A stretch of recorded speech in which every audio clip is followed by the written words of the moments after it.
Hello, this is a follow-up video to the last Colin is a fucking whatever video. I have to say thank you, Colin, for putting my video on your Twitter. All you did was just add exposure to me, which I have to say thank you. Does that change my view upon your article? Hell no.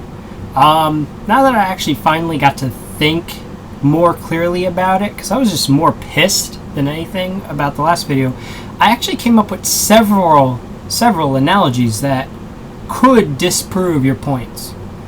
For one, when you buy a brand new Ford Focus, let's say you bought a 2011 Ford Focus, your best friend comes up to you, or your cousin or whatever, comes up to you and asks you, look, can I borrow your car for the weekend?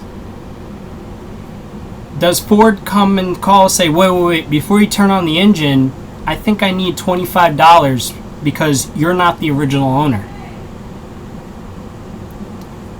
No, it doesn't happen. That's not what happens, because it would be stupid.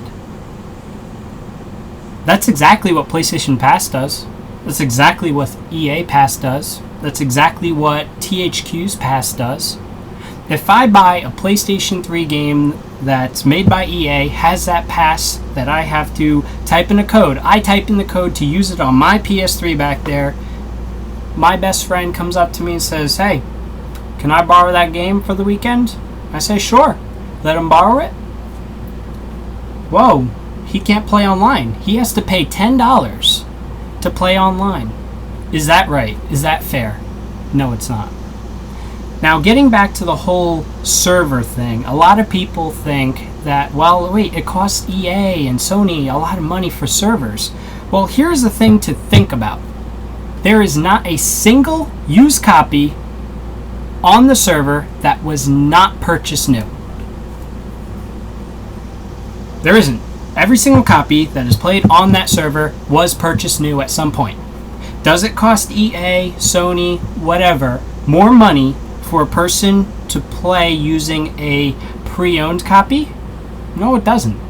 Because they already anticipated that when that game was sold, they have a set number. Let's say, you know what? Our server, we're going to add additional servers every extra 100,000 sales or activations of that code, let's just say. It's not going to change because there can never be more used copies than new copies ever sold. It's impossible. For there to be a used copy, there had to have been at some point a new copy. That is a point I want to make there. Well, think about it even further, using your car analogy, Colin.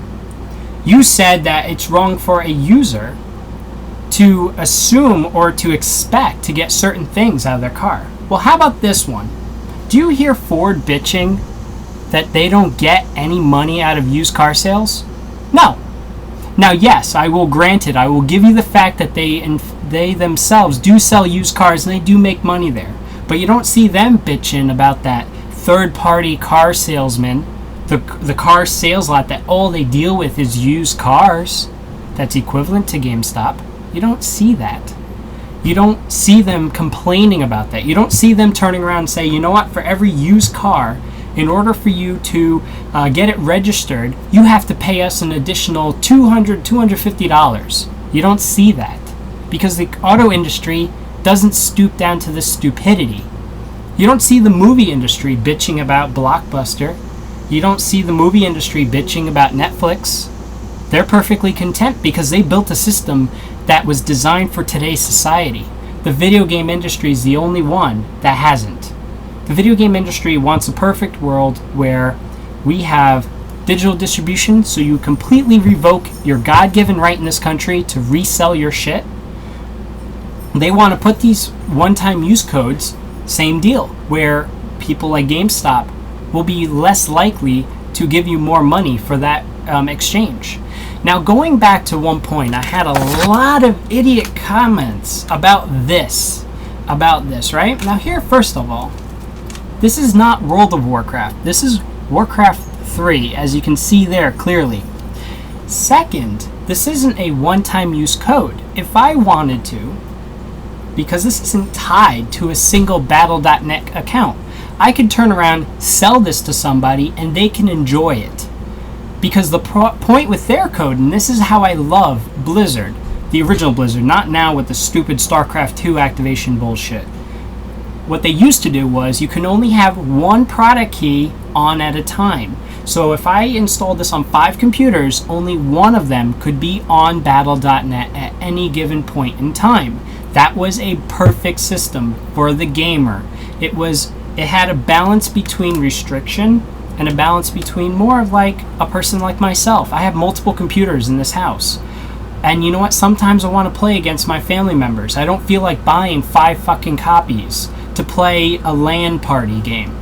That's something that Blizzard got away from us because of Activision. I'm sure if Blizzard and Activision didn't combine into the stupidity of a corporation, I'm sure we would have had LAN play. But no, they had to take it away. They had to ruin it for us. So now I hope you guys really see the point I want to make, is that the industry isn't hurt by used sales, because in order for there to be a used sale, there had to have been a new sale. And you can easily apply this logic to any other thing. For instance, let's say a Core i5. I resell this to some other guy. Do you think Intel's gonna bitch that people are buying it used? No, they're not. They don't care. My music CD collection, do you think the music industry is gonna bitch that I'm reselling it to somebody else? No, they're not. The video game industry is the only one that makes a whole shit ton of money and then turns around and finds a reason to bitch about something. And then all you get are comments, like the multiple ones that I got on my last video, that say, well, what's the big deal about $5? What's the big deal about this? Are you really that cheap? You guys don't get it. You really don't. If you really see no problem with this, you really are fucked up in the head. You really are. And I also want to say something else. For the number of dislikes I got, obviously, those were the people who, for one, didn't watch the entire video, 2, were sucking Colin's dick, and 3, support IGN's ignorance.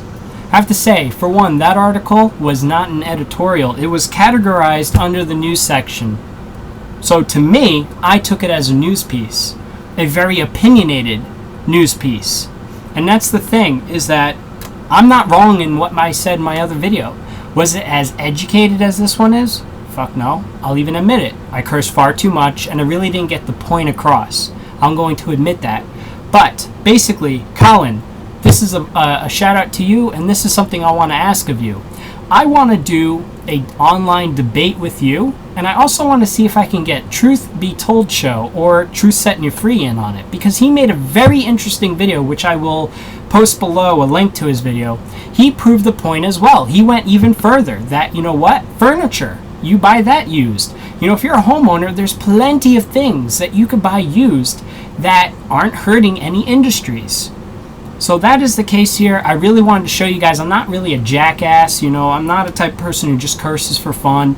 It's usually rage, and I was a little pissed off when I read that article, because I can't see how a person finds no problem with the PSN Pass, because I found and I laid out several problems with it. Again, your best friend wants to borrow a copy. He can't unless he pays $10. Is that right? No, it's not. Take care, guys. Look out for future content.